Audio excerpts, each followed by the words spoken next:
ശേഷം അംബ ഭീഷ്മയുടെ ഗുരുവായ പരശുരാമന്റെ അടുക്കലെത്തി. തനിക്കുണ്ടായ ദുരവസ്ഥ പരശുരാമനോട് പറഞ്ഞു.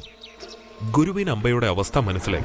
ശേഷം പരശുരാമനോട് ഒരു സഹായവും അവൾ ചോദിച്ചു. എന്നാൽ അതിനുള്ള മറുപടി അവളെ ഞെട്ടിച്ചു. എന്റെ മറ്റുള്ള ശിഷ്യന്മാരെ പോലെ അല്ല ഭീഷ്മ. ശക്തിയും ബുദ്ധിയും ഒരുമിച്ച് ചേർന്ന ഒരു പ്രത്യേകതരം യോദ്ധാവാണവൻ. അവനെ തോൽപ്പിക്കാൻ എന്റെ ശിഷ്യന്മാർക്ക് ആർക്കും ഇതുവരെ കഴിഞ്ഞിട്ടില്ല.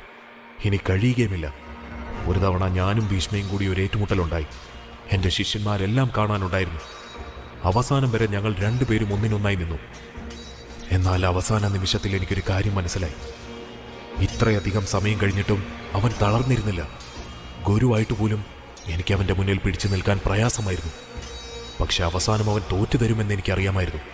കാരണം അവന് ഗുരുഭക്തി നല്ലതുപോലെ ഉണ്ടായിരുന്നു. പക്ഷെ എന്റെ വിശ്വാസം അവൻ തെറ്റിച്ചു. എന്റെ ശിഷ്യന്മാരുടെ മുൻപിൽ വെച്ച് അവൻ എന്നെ തോൽപ്പിച്ചു. അന്ന് എനിക്കുണ്ടായ വേദന ഇപ്പോഴും എന്നെ അലട്ടുന്നുണ്ട്. എനിക്ക് അംബയെ സഹായിക്കണമെന്ന് അതിയായ ആഗ്രഹമുണ്ട്. പക്ഷെ ഭീഷ്മയെ തോൽപ്പിക്കാൻ എനിക്ക് കഴിയില്ല. എനിക്കെന്നല്ല, ആർക്കും. ഇത് കേട്ട അംബ ചെറുതായി ഒന്ന് പേടിച്ചു. ശേഷം അംബ ഹസ്തിനപുരത്തെത്തി. ഭീഷ്മ, ഞാൻ താങ്കളുടെ ഗുരുവിന്റെ അടുത്ത് നിന്നാണ് വരുന്നത്. അദ്ദേഹത്തിന് പോലും താങ്കളോട് ഏറ്റുമുട്ടാൻ ഭയമാണ്. അപ്പോ പിന്നെ എന്റെ പ്രതികാരം എങ്ങനെ വീട്ടുമെന്ന് അറിയില്ല.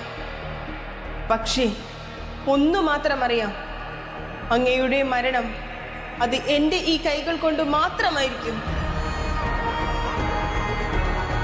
എന്റെ ജീവിതത്തിലെ ഒരേ ഒരു ലക്ഷ്യം അത് മാത്രമായിരിക്കും. എന്റെ ഓരോ ശ്വാസവും ഓരോ നെഞ്ചെടുപ്പും ആ ഒരൊറ്റ കാര്യത്തിന് വേണ്ടി മാത്രമായിരിക്കും. അവളെ ജോലിക്കാർ പിടികൂടാൻ ഓടി വന്നെങ്കിലും ഭീഷ്മ സമ്മതിച്ചില്ല. അവളെ ഭീഷ്മ വെറുതെ വിട്ടു.